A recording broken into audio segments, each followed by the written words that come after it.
Bismillahirrahmanirrahim.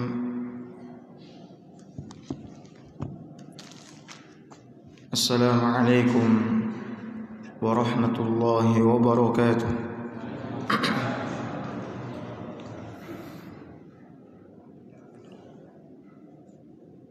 Innal hamdalillah nahmaduhu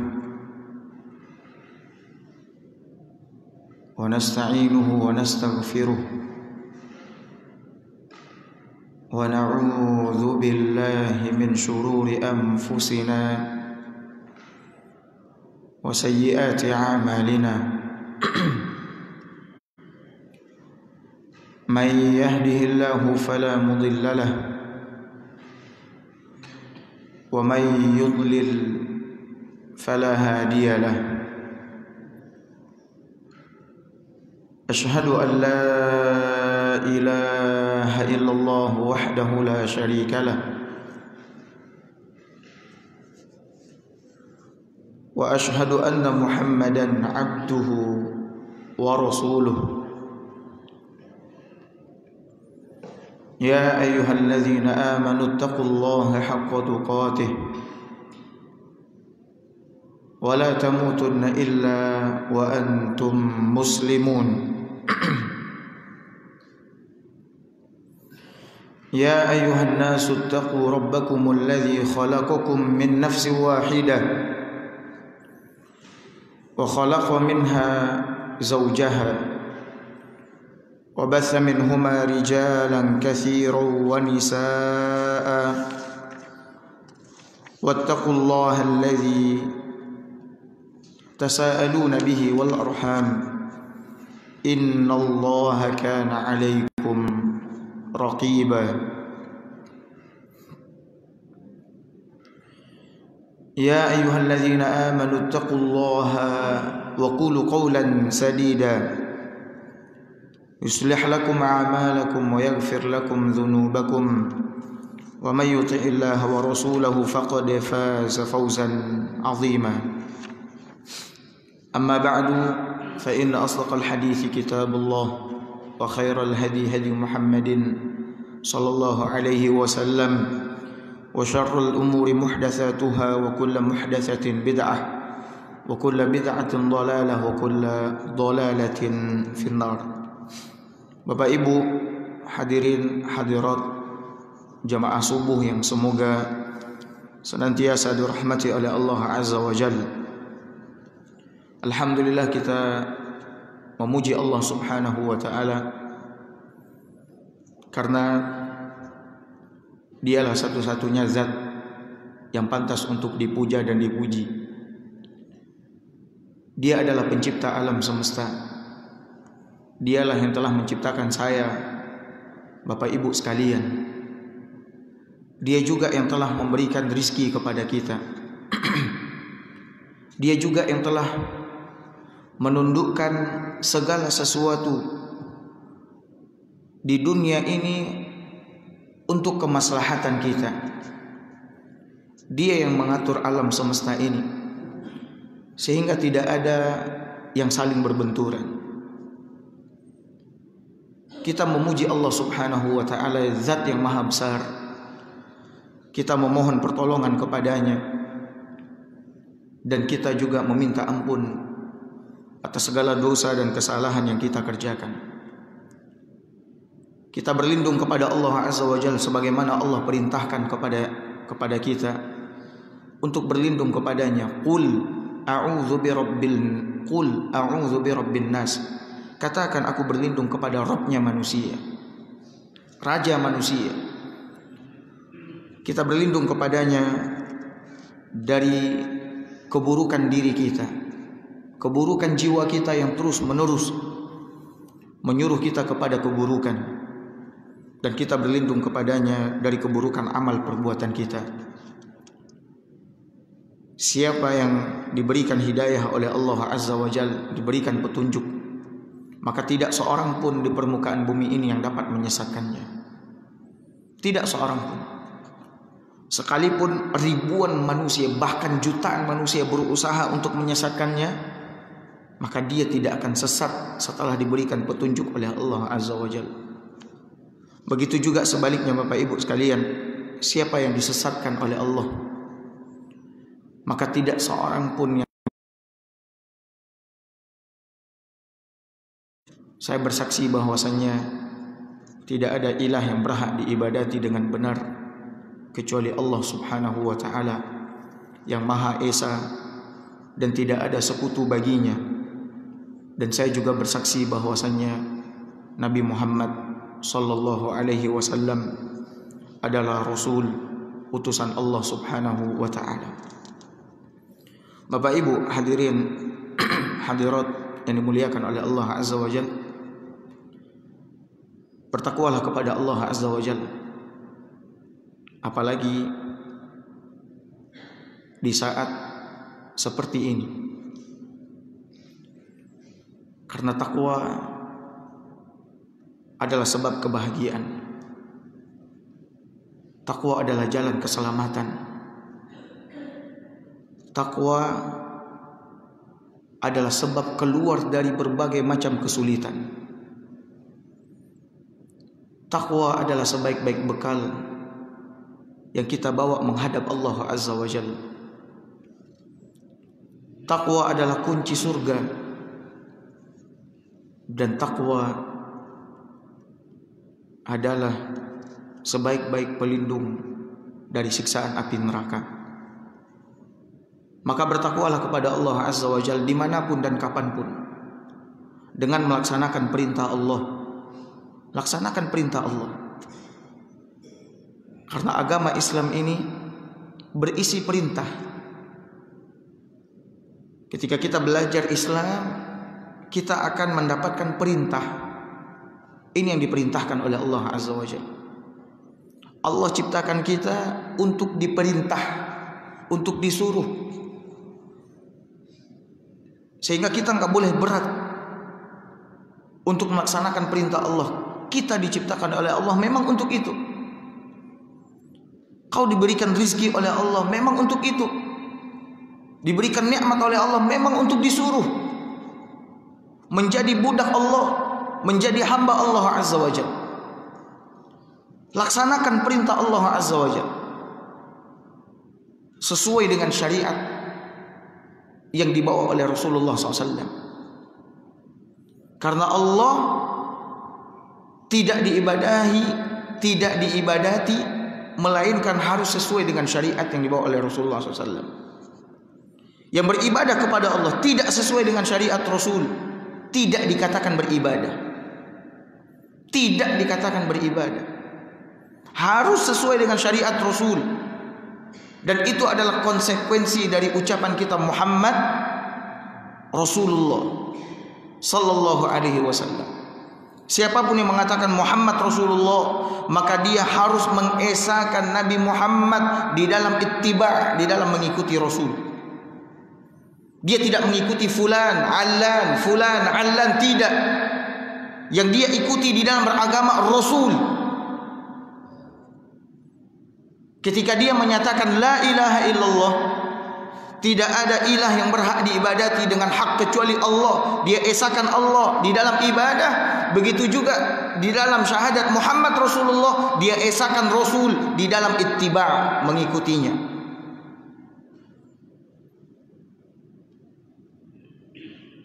Laksanakan perintah Allah sesuai dengan syariat yang dibawa oleh Rasulullah, karena mengharapkan ridhonya. Ini takwa. Masing-masing kita harus faham makna takwa, melaksanakan perintah Allah sesuai dengan syariat yang dibawa oleh Rasulullah karena mengharapkan ridhonya. Dan ini yang pengertian takwa yang terbaik yang disebutkan oleh salaf terdahulu.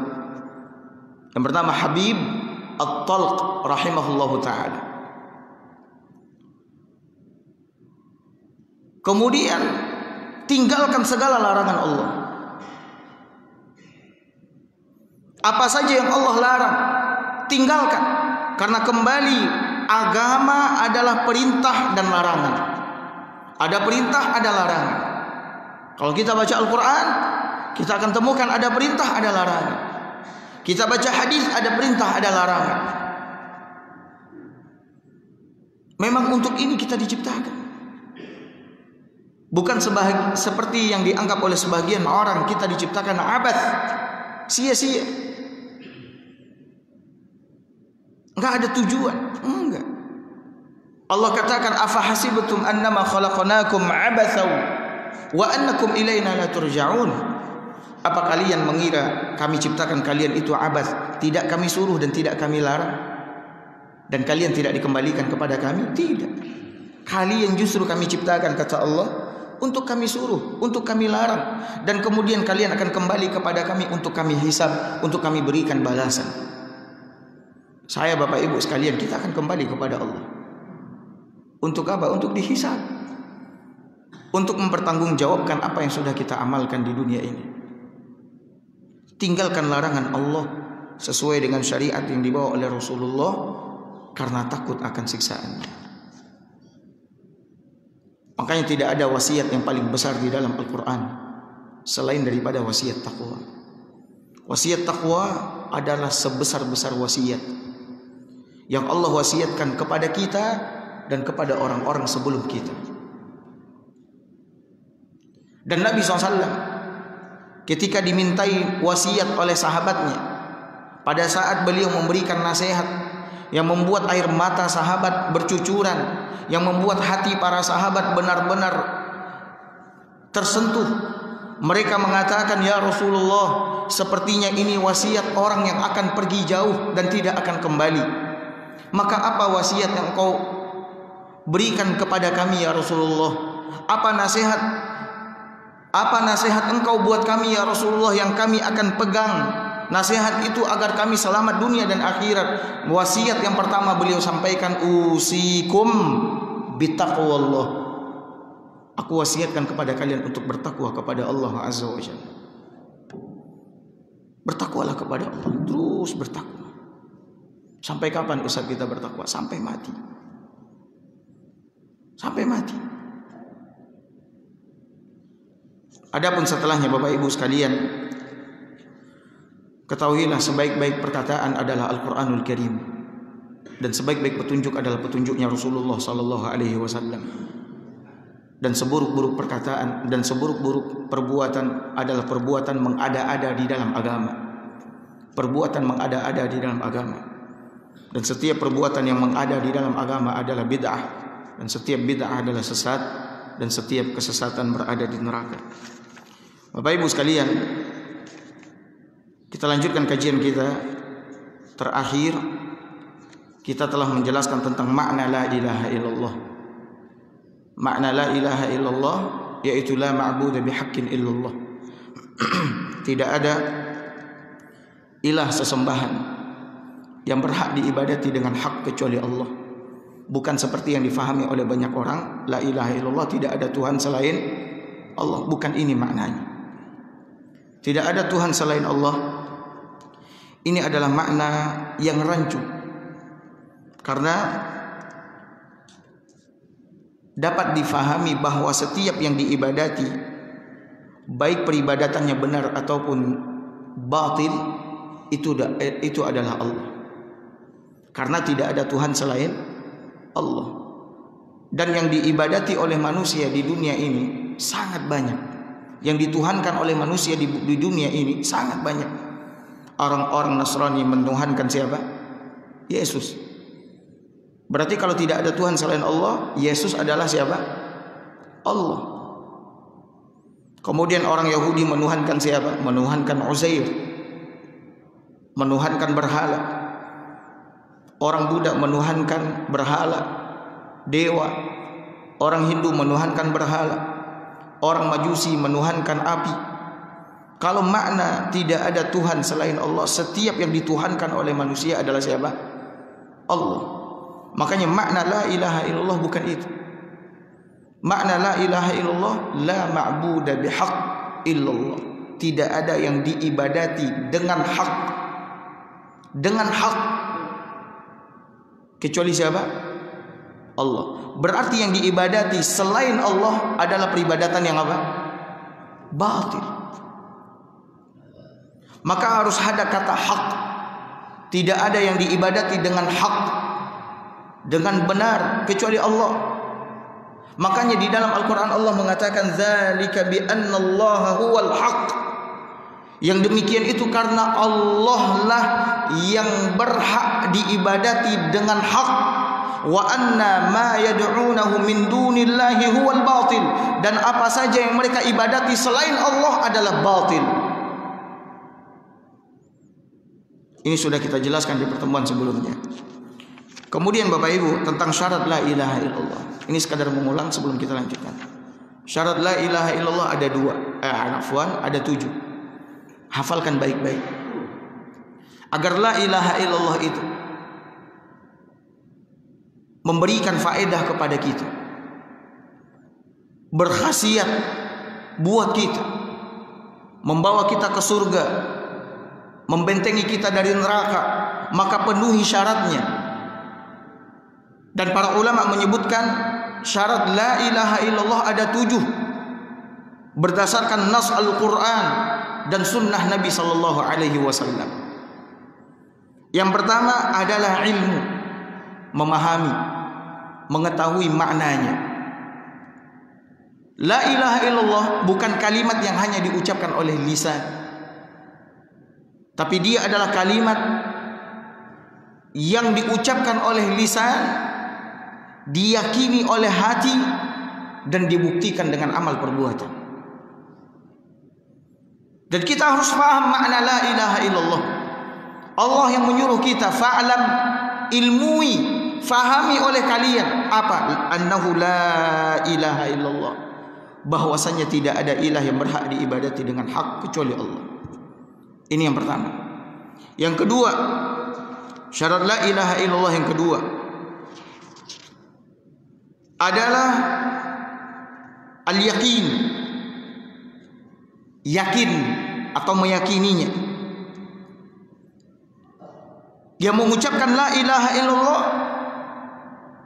harus mengucapkan kalimat ini dengan keyakinan 100%, tanpa ada keraguan dan kebimbangan sedikit pun di dalam mengucapkan dan meyakini kalimat tersebut.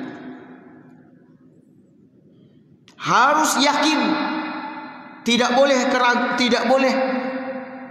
disentuh keraguan sedikit pun di dalam mengucapkan dan meyakini. Karena Allah Azza wa Jalla telah mengatakan, innamal mu'minuna allazina amanu billahi wa rasulihi thumma lam yartabu. Kata Allah, sesungguhnya orang-orang mukmin yang sebenar-benar mukmin. Siapa mereka? Yang beriman kepada Allah dan Rasulnya, dan mereka tidak ragu sedikit pun di dalam keimanan. Ini yang kedua. Kemudian yang ketiga, syarat yang ketiga adalah ikhlas. Adalah apa? Ikhlas. Ini dihafalkan baik-baik Bapak Ibu sekalian. Yang pertama tadi apa? Ilmu. Yang kedua yakin. Yang ketiga ikhlas. Ikhlas artinya memurnikan semua amal perbuatan kita dari segala kotoran syirik, hanya untuk Allah Subhanahu wa ta'ala. Yang mengucapkan la ilaha illallah, dia harus memurnikan semua ibadah, amal perbuatan yang dia kerjakan hanya untuk Allah, tidak untuk selain Allah Azza wa Jalla. Ikhlas. Allah Subhanahu wa ta'ala mengatakan, fa'budillaha mukhlishan lahuddin. Beribadahlah kalian kepada Allah dengan ikhlas, memurnikan ketaatan hanya untuk Allah Subhanahu wa ta'ala.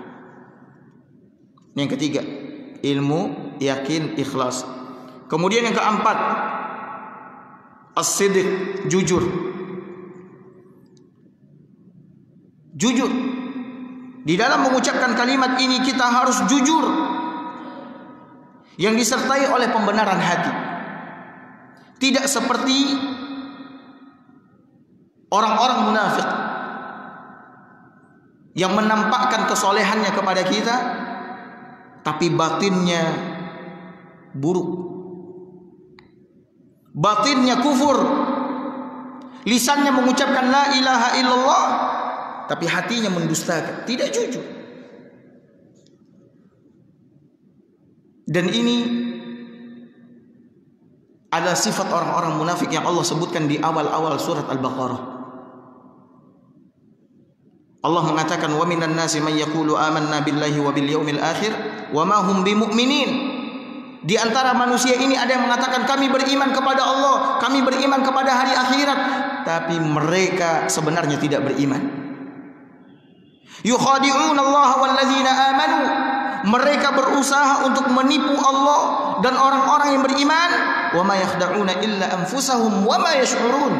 Padahal tidak ada yang mereka tipu kecuali diri mereka sendiri, namun mereka tidak menyadarinya. Maka yang mengucapkan kalimat la ilaha illallah mesti jujur, disertai pembenaran oleh hatinya. Ilmu, yakin, ikhlas, jujur. Yang kelima adalah al-mahabbah, cinta. Al-mahabbah, cinta. Apa maksudnya? Setiap yang mengucapkan kalimat la ilaha illallah, dia harus mencintai kalimat ini, karena ini adalah kalimat tauhid, kalimat yang besar, kalimat yang agung, yang mulia. Dia harus mencintai kalimat ini, dan dia juga harus mencintai kandungan yang ada di dalamnya, serta apa yang ditunjukkan oleh kalimat ini. Dia harus mencintai kalimat la ilaha illallah dengan segenap jiwa dan raganya. Dia buktikan di dalam kehidupannya, sekalipun jiwa dan raganya melayang demi kalimat ini. Dan ini telah dibuktikan oleh Rasulullah SAW dan para sahabat. Demi tegaknya kalimat la ilaha illallah, mereka mengorbankan jiwa mereka. Demi apa yang ditunjukkan oleh kalimat ini, mereka rela menghabiskan harta mereka. Dan memang seharusnya kita seperti itu, mencintai kalimat yang agung ini. Tidak seperti yang kita saksikan, ada sebahagian orang yang menghinakan kalimat ini dengan menginjak-injaknya dan sebagainya. Allah Subhanahu wa taala berfirman, wa minan nas may yattakhidhu min dunillahi andadan yuhibbunahum ka hubbillah. Di antara manusia, kata Allah Azza wa Jalla, ada orang-orang yang menyembah tandingan-tandingan selain Allah Azza wa Jalla. Mereka mencintai tandingan-tandingan tersebut, sesembahan-sesembahan selain Allah tersebut, sebagaimana mereka mencintai Allah. Wallazina amanu, sementara orang-orang yang beriman, kata Allah Azza wa Jalla, asyaddu hubban lillah. Sementara orang-orang yang beriman sangat besar kecintaannya kepada Allah Azza wa Jalla. Kecintaannya kepada Allah Azza wa Jalla melebihi kecintaannya kepada dunia ini beserta isinya. Tidak peduli dengan dunia ini beserta isinya. Kecintaannya kepada Allah Subhanahu wa taala di atas segala-galanya. Makanya oleh karena itu, ini syarat yang kelima, cinta. Ilmu, yakin, ikhlas, jujur, cinta. Bahkan ada salah seorang salaf, saya lupa namanya, ketika itu jatuh uang logam ke dalam sumur, yang nilainya gak seberapa uang logam itu. Dia bayar orang, uang logam itu kisaran nilai sekitar 70.000 uang kita. Dia bayar orang untuk mengambil uang logam yang jatuh ke dalam sumur itu dengan bayaran 11 keping emas, 11 dinar. 1 dinar kalau kita uangkan sekarang kisaran 2 juta sampai 2,5 juta. Berarti berapa duit itu? Kali 11 22 juta. Orang bertanya, ketika dikeluarkan orang bertanya, untuk apa kau keluarkan itu? Ya. Kau keluarkan itu dengan bayaran yang mahal. Dia katakan, di uang ini ada tulisan la ilaha illallah.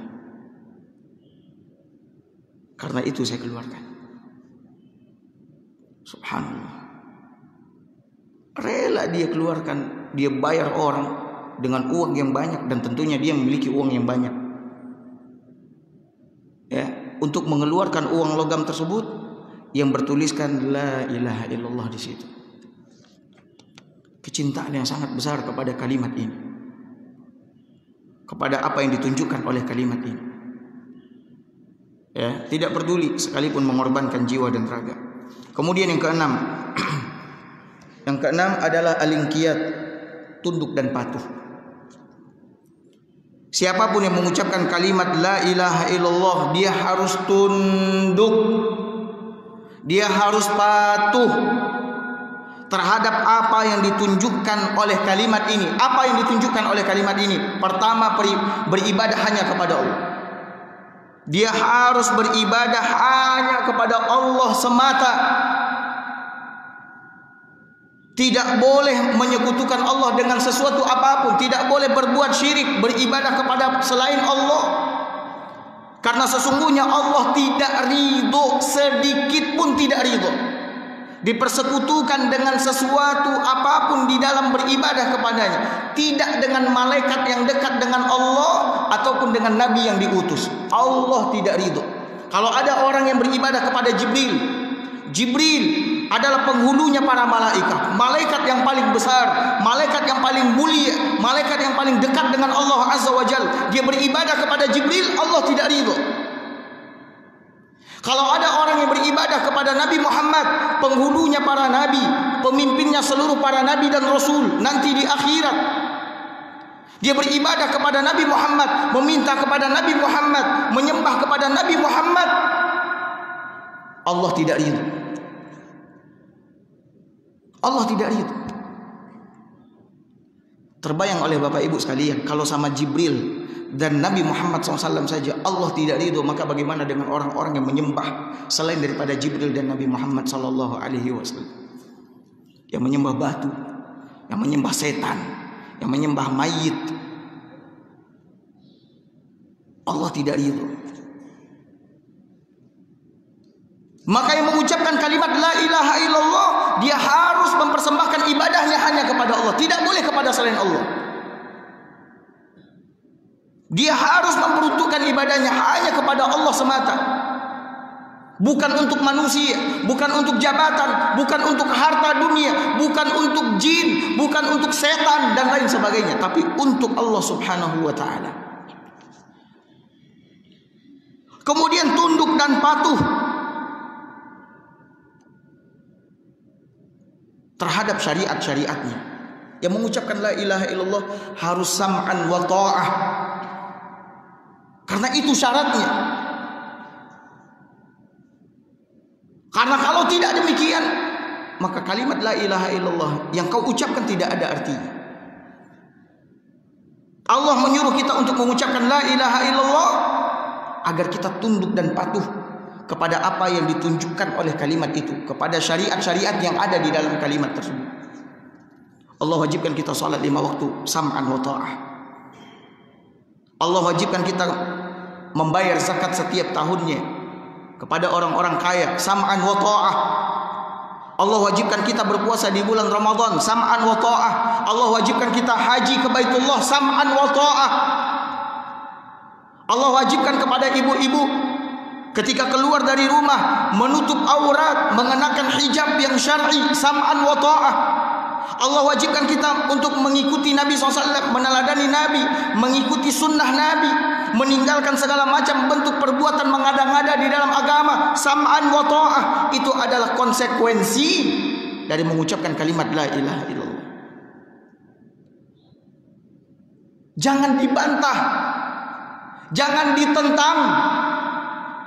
Karena orang-orang yang beriman sebagaimana Allah katakan di dalam Al-Quran, innama qaulal mu'minin, sesungguhnya perkataan orang-orang yang beriman, idza du'u ilallahi wa rasulih, ketika mereka diseru untuk mengikuti Allah dan Rasul, perkataan mereka tidak lain dan tidak bukan sami'na wa ata'na, kami dengarkan dan kami taati.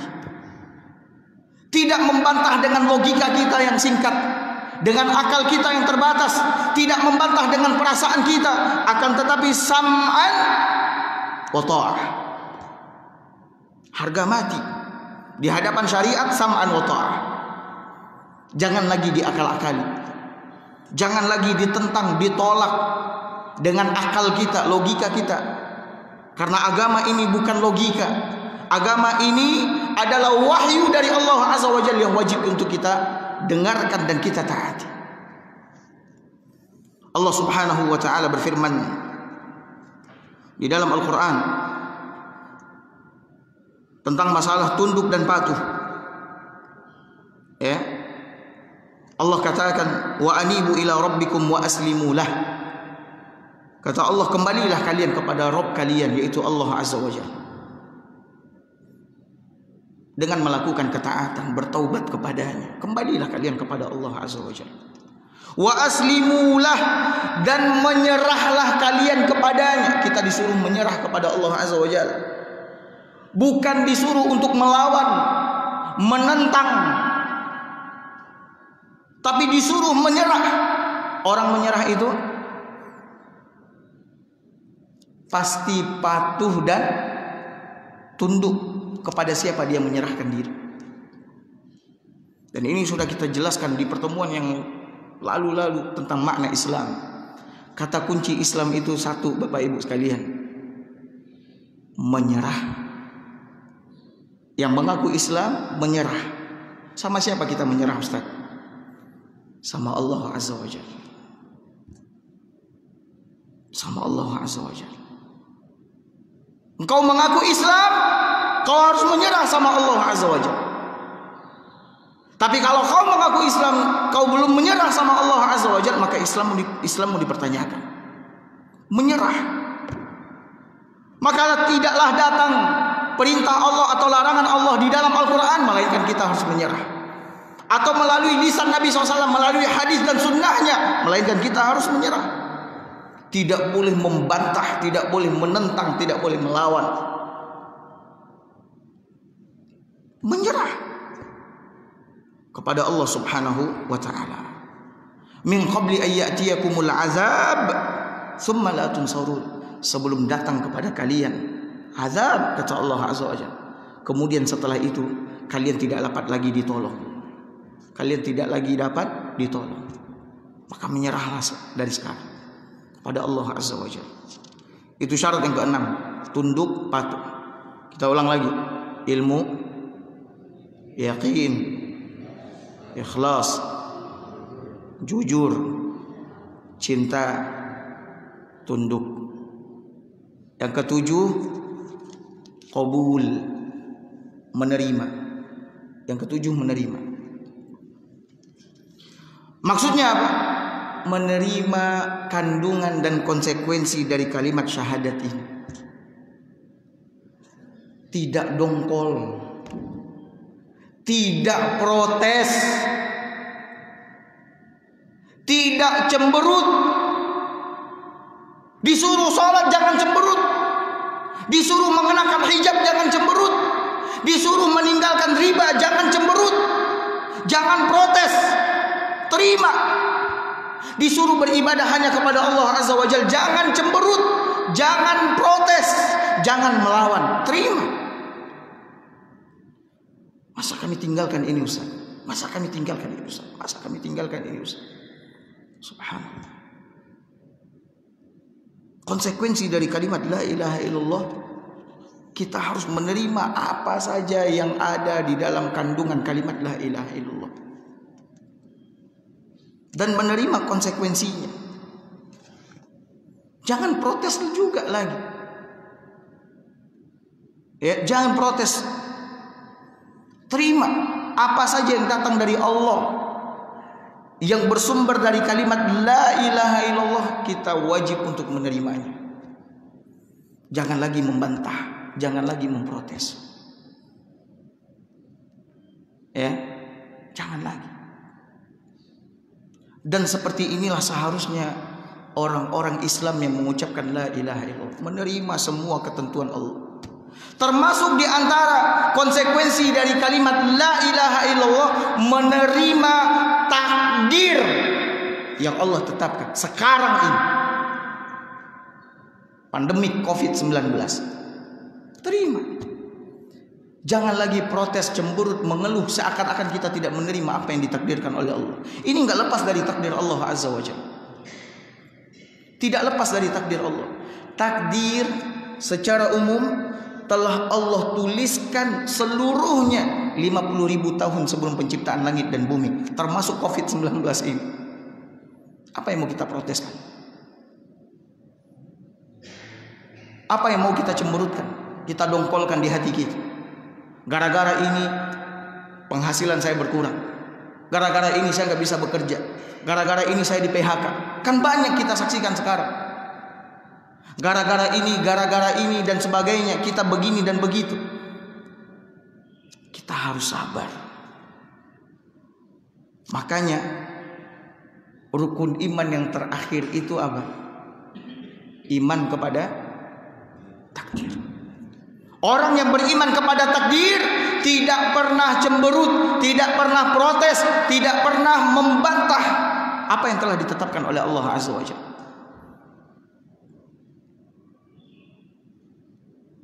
Dia akan mengembalikan semua urusannya kepada Allah Azza wa Jalla dengan mengucapkan apa? Inna lillahi wa inna ilaihi raji'un. Di sini Bapak Ibu dalam kalimat ini inna lillahi wa inna ilaihi raji'un, ada dua poin penting yang harus kita sadari. Yang pertama, kita semua dan apa yang ada di dunia ini milik siapa? Milik Allah. Milik Allah. Allah hanya menitipkan kepada kita sesaat, sementara. Di jiwa yang kita pakai ini, tubuh yang kita pakai sekarang ini untuk hidup milik siapa? Milik kita. Milik Allah. Kerabat kita, orang tua kita, saudara kita, harta benda kita, semua yang kita miliki di dunia ini itu milik siapa? Milik Allah. Allah hanya menitipkan sesaat kepada kita. Milik Allah. Makanya kalau hilang satu anggota keluarga, hilang harta benda, ya sudah, itu punya siapa itu? Punya Allah. Sabar. Sabar. Yang kedua, poin yang kedua, wa inna ilaihi raji'un. Dan segala sesuatu yang ada di dunia ini pasti akan kembali ke siapa? Pada Allah. Saya, Bapak Ibu, kita semua akan kembali kepada Allah. Kita ini milik Allah dan akan kembali kepada Allah. Allah mau ambil kapan saja dia mau, itu hak Allah.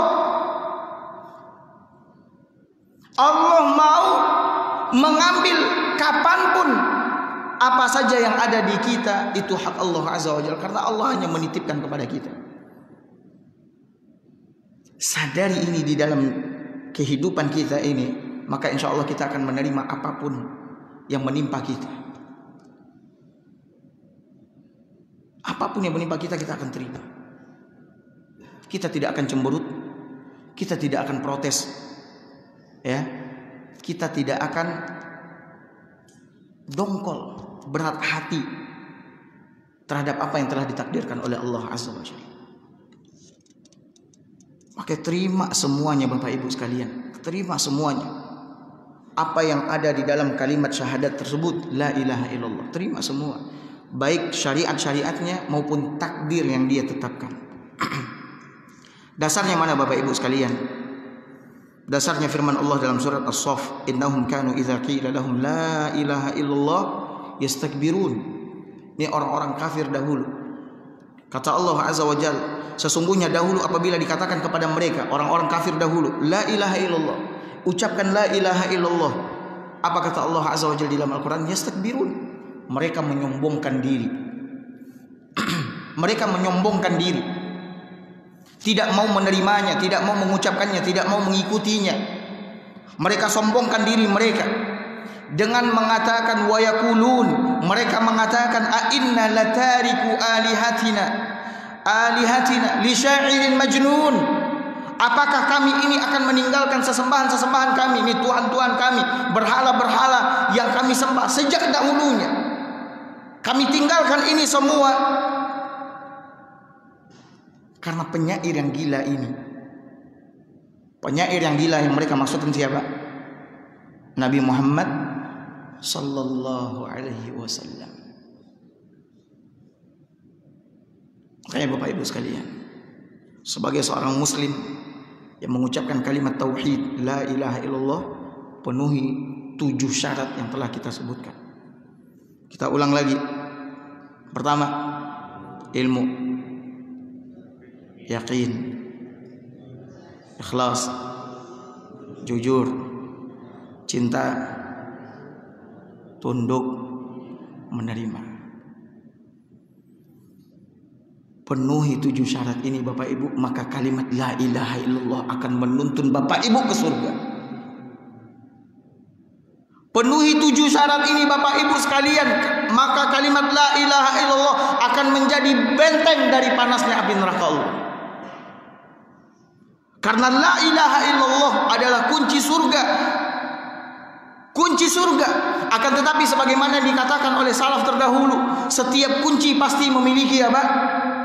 Gigi. Kunci kalau nggak punya gigi bisa nggak buka pintu? Nggak bisa, ada giginya.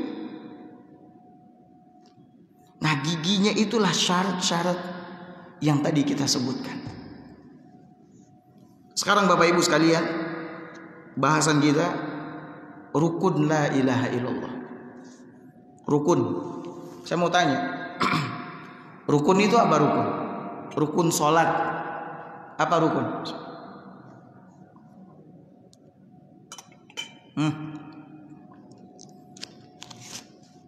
Oh, ini karena belum sarapan ya. Apa rukun? Apa? Enggak dengar saya. Apa? Rukun syarat. Terus apa bedanya rukun sama syarat? Oh, Bapak Ibu udah belajar rukun sholat? Udah belajar rukun sholat? Ini kok diam semua? Padahal kajian tiap hari ada kajian di sini. Rukun, nih perhatikan, rukun sesuatu yang harus ada dalam ibadah. Harus ada. Ketidakadaannya di dalam ibadah menyebabkan ibadah itu tidak sah dan tidak diterima. Itu rukun. Harus ada di dalam ibadah tersebut. Makanya rukun sholat. Rukun sholat itu harus ada di dalam sholat itu. Rukun wudhu harus ada di dalam wudhu itu. Kalau tidak dipenuhi, maka tidak sah sholat yang kita kerjakan. Begitu juga wudhu yang kita lakukan.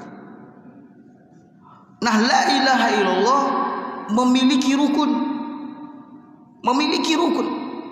Kalau rukun ini tidak ada, maka tidak sah kalimat la ilaha illallah tersebut.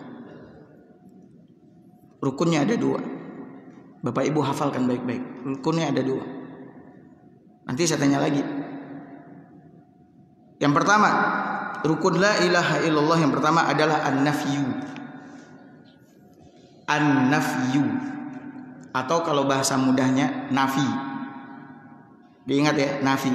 Apa itu nafi, Ustaz? Nafi itu meniadakan atau mengingkari. Meniadakan atau apa? Mengingkari. Maksudnya apa, Ustaz? Maksudnya meniadakan semua yang disembah selain Allah. Mengingkari semua yang disembah selain Allah, menolak semua yang disembah selain Allah Azza wa Jalla.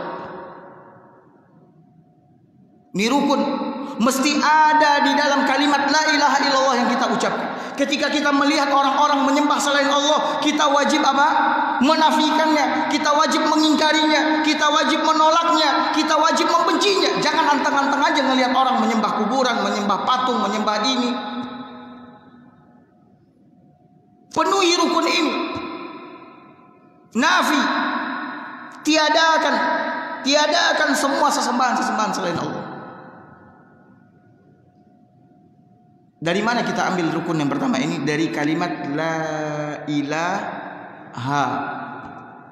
Tidak ada ilah yang berhak diibadati dengan hak.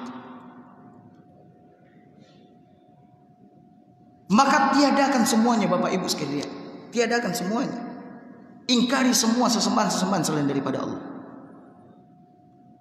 Ya, ini rukun yang pertama. Rukun yang pertama. Rukun yang kedua adalah isbat. Tadi yang pertama apa? Nafi. Artinya apa tadi nafi? Meniadakan atau mengingkari. Yang kedua isbat. Isbat artinya apa? Menetapkan. Maksudnya apa? Setelah kita tiadakan sesembahan selain daripada Allah, semua yang disembah selain daripada Allah, kita tetapkan sesembahan itu, ibadah itu hanya untuk siapa? Hanya untuk Allah Azza wa Jalla. Kita tetapkan ibadah itu hanya untuk Allah Subhanahu wa ta'ala. Inilah rukun la ilaha illallah. Dan Allah juga telah menyebutkan di dalam Al-Quran, dalam surat Al-Baqarah ayat 256. Ini Bapak Ibu dengarkan ini baik-baik. Apa kata Allah Azza wa Jalla? Famay yakfur bit-taghut. Siapa yang kufur, mengingkari, membenci, menolak taghut. Taghut apa taghut? Yang disembah selain daripada Allah. Itu taghut namanya. Taghut itu yang disembah selain daripada Allah. Siapa Ustaz?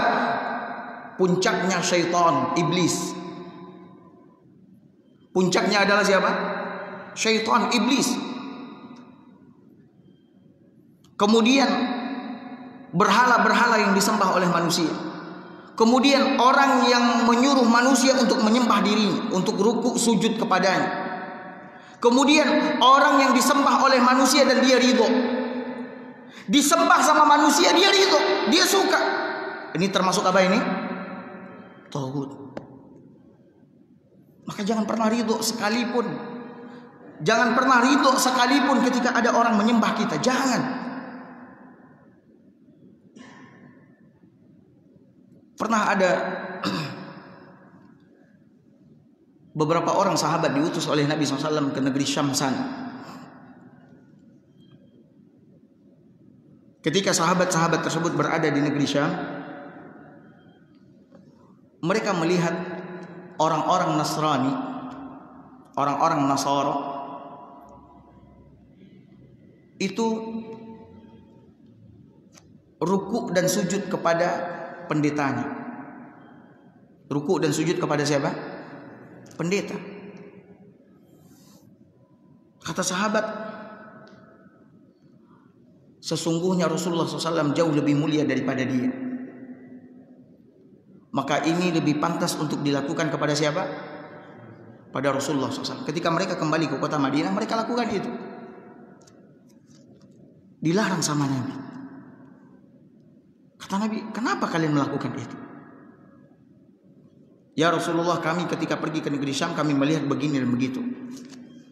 Pengikut pendeta rukuk dan sujud kepada pendetanya. Sementara engkau adalah Rasul utusan Allah, lebih pantas untuk kami lakukan kepadamu. Maka kata Nabi SAW apa? Jangan kalian lakukan itu. Yang berhak kalian sembah, kalian rukui dan kalian sujudi hanya Allah Subhanahu wa ta'ala. Kita kalau ada orang sujud kepada kita, angkat badannya, angkat ruk. Ada orang yang rukuk sama kita, angkat. Jangan dibiarkan. Jangan senang kita dengan orang-orang seperti itu. Keluarkan dia dari peribadatan kepada makhluk, kepada peribadatan kepada Khalik, kepada Allah Azza wa Jalla. Sebagian orang suka. Jika ada orang kayak begini, ya Allah, al-inhina hanya kepada Allah, merukukkan diri itu hanya kepada Allah Azza wa Jalla, tidak kepada manusia. Hanya kepada Allah. Sebagian orang senang dia ketika pengikutnya, murid-muridnya ruku sujud kepadanya. Haram. Haram. Bahkan sahabat pernah ketika Nabi SAW datang, mereka semua berdiri. Mereka semuanya berdiri. Ditanya sama Nabi, kenapa kalian? Ada apa? Kami memuliakanmu ya Rasulullah, kami menghormatimu. Ini Bapak Ibu perhatikan. Memuliakan dan menghormati Rasul hukumnya wajib. Tapi tidak sampai kepada batas menuhankan dia. Menuhankan Rasul. Memuliakan Rasul, menghormati Rasul, mengagungkan Rasul, iya. Hukumnya wajib, kita diperintahkan di dalam agama, tapi tidak sampai kepada level apa? Menuhankan beliau. Maka beliau pun mengatakan kepada sahabat-sahabatnya, la tutruni kama ataratin nasara Isa bin Maryam. Jangan kalian muliakan aku melampaui batas sebagaimana orang-orang Nasrani memuliakan Isa dengan melampaui batas sehingga menuhankan Isa, menyembah Isa, beribadah kepada Isa dan seterusnya. Kita muliakan Rasul, iya wajib. Membesarkan Rasul wajib, mengagungkan Rasul wajib, tapi sesuai dengan tuntunan yang beliau ajarkan. Sesuai dengan tuntunan yang beliau apa? Ajarkan. Tidak seperti yang dilakukan oleh sebahagian orang. Gulu, berlebih-lebihan, melampaui batas di dalam memuliakan Rasul. Sampai dia meminta kepada Rasul, ya Rasulullah, berikan anak kepada kami. Ya Rasulullah, angkatlah penyakit dari kami. La ilaha illallah. Itu siapa yang bisa melakukan itu? Siapa yang bisa melakukan itu? Hanya Allah Azza wa Jalla. Yang dapat mendatangkan manfaat dan menolak mudarat hanya siapa? Hanya Allah Subhanahu wa ta'ala. Jangan pernah sekali-kali meminta kepada selain Allah Azza wa Jalla. Kata Allah Azza wa Jalla, siapa yang kufur kepada tauhid wa yu'min billah dan beriman hanya kepada Allah, faqad istamsaka bil urwatil wuthqa lam fisama laha, maka sungguh dia telah memegang tali buhul yang sangat kuat dan tidak akan pernah putus, yaitu tali agama yang hak. Wallahu sami'un alim, dan Allah Maha mendengar lagi Maha mengetahui. Kemudian Bapak Ibu sekalian, dalam ayat yang lain Allah mengatakan, sungguh kami telah mengutus kepada setiap umat. Tidak ada umat di permukaan bumi ini melainkan Allah mengutus kepada mereka seorang Rasul. Apa yang didakwahkan oleh Rasul ini? Ani'budullaha wajtanibut tauhid. Ibadati Allah saja, jauhi segala macam tauhid. Tinggalkan segala macam tauhid. Peribadatan kepada selain Allah. Maka berdasarkan ayat-ayat ini Bapak Ibu sekalian, para ulama mengatakan rukun la ilaha illallah ada berapa? 2. Ini kita ulang. Pertama apa? Nafi. Nafi artinya apa? Meniadakan, mengingkari. Maksudnya apa? Meniadakan, mengingkari semua sesembahan yang disembah selain Allah. Wajib kufuri sesembahan-sesembahan selain Allah. Kufuri, ingkari, benci, jauhi. Wajib, karena dia adalah rukun. Yang kedua apa tadi? Isbat. Diingat ya, isbat. Artinya apa tadi? Menetapkan. Maksudnya menetapkan ibadah hanya kepada Allah Azza wa Jalla. Menetapkan yang berhak diibadati hanya Allah semata. Hanya Allah semata. Ya. Maka apabila kita telah memenuhi rukun la ilaha illallah, maka sekali lagi la ilaha illallah ini akan diterima oleh Allah, akan diberikan ganjaran oleh Allah, dan akan bermanfaat serta berkhasiat buat kita di kehidupan dunia dan di kehidupan akhirat. Mungkin cukup sampai di sini dulu Bapak Ibu sekalian kajian kita. Semoga apa yang kita sampaikan ini bermanfaat. Insya Allah di pertemuan berikutnya kita akan membahas pembahasan yang sangat besar, yaitu tentang syirik. Tentang apa? Syirik. Syirik lawan daripada tauhid. Dan saya juga akan menyebutkan kesyirikan-kesyirikan yang dilakukan oleh manusia sekarang ini. Insyaallah di pertemuan berikutnya. Sallallahu ala nabiyina Muhammad wa ala alihi wasahbihi wasallam. Assalamualaikum warahmatullahi wabarakatuh.